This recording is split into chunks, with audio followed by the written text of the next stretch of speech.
Hunter Biden has been found guilty just today, breaking news. Guilty of all gun charges. He's been basically found guilty on all three charges in his federal gun trial, becoming the first son of a sitting US president to be criminally convicted. Prosecutors said Biden, 54, lied about his drug use on a federal form when he bought a handgun in 2018. What were your guys' reactions today, and ladies' reaction today to this when you saw this, and with the backdrop of how they've been treating Trump? Well, what actually happened to the?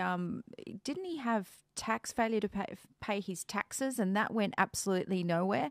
And I guess that's because if they actually investigated that, they'd probably find that President Biden was pretty complicit.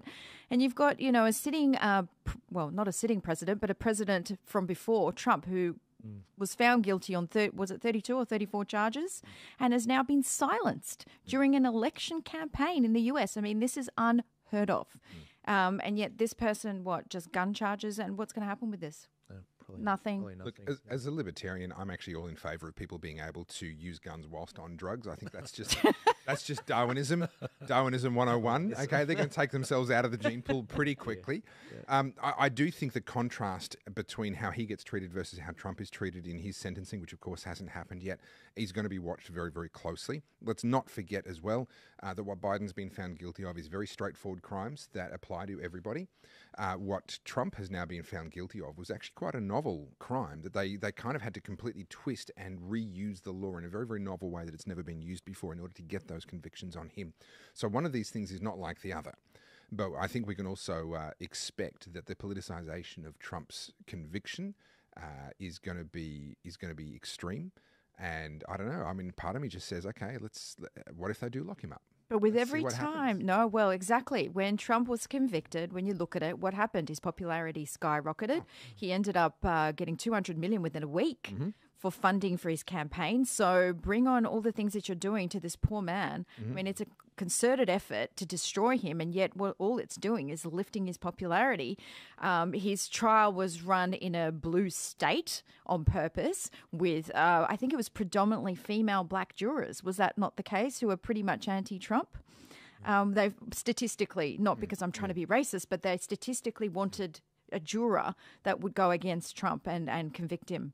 And I think I believe the judge told the jurors... Basically instructed them how to find, which makes you wonder why there's a jury at all. I just think it'd be hilarious if they threw him in prison and they have to hold the next presidential inauguration in Guantanamo Bay. I just think that'd be brilliant. And then as soon as he's actually inaugurated, he gets to pardon himself, and then we just get to watch the show. Yeah. Look, Joel, one issue on this. Yeah, sure. This goes back to, remember, Hunter's laptop for the last election, right? Now, this again crosses over some of the other subjects we covered tonight. That was actually a fact. And yet that was being suppressed. It was being censored. Discussion of it was being shadow banned by a couple of large tech giants. And that had affected the results of the last US presidential election. This is a brilliant point. Everybody listen. This is a brilliant point. It affected the last... So where free speech was being attacked, and that subverted the US presidential election.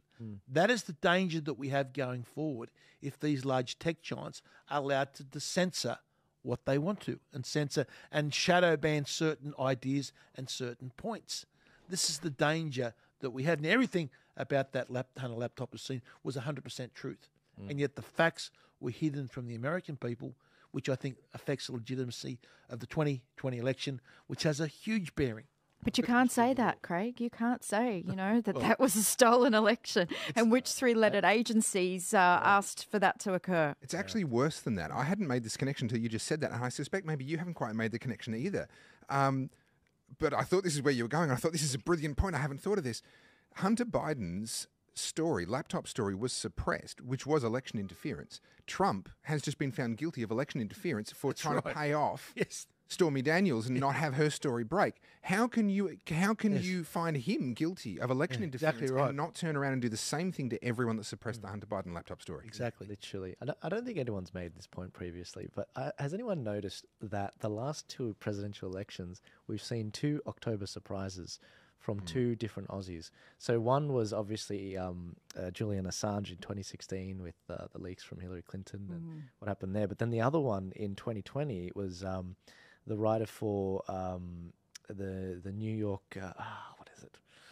Who was the one that wrote the journalist? We all know this journalist. She wrote the actual article that released the story of Hunter Biden. Miranda Devine. Miranda Devine. Like two little Aussies just sort of prodding in the American elections. I just thought it's really cool because after the last few years, I think it's important to remind the Americans, hey, there are some really solid soldiers out there that are actively on your side. The whole free world is behind Trump. At least the conservative forces are anyway, even though we have commissars here that do this sort of thing. But yeah, no, I'd sort of throw that out there. I was going to say, to close off this topic, these things do help Trump, as we all know. The things that the attacks that Craig experienced only built a following. You barely had a following before the COVID period, and similarly, I didn't exist. Topher had been around in the alternative media space. Natalie, you were just the dentist. I was just a mere dentist. Yeah, yes. like just hanging out. But now we've built a community, and I guess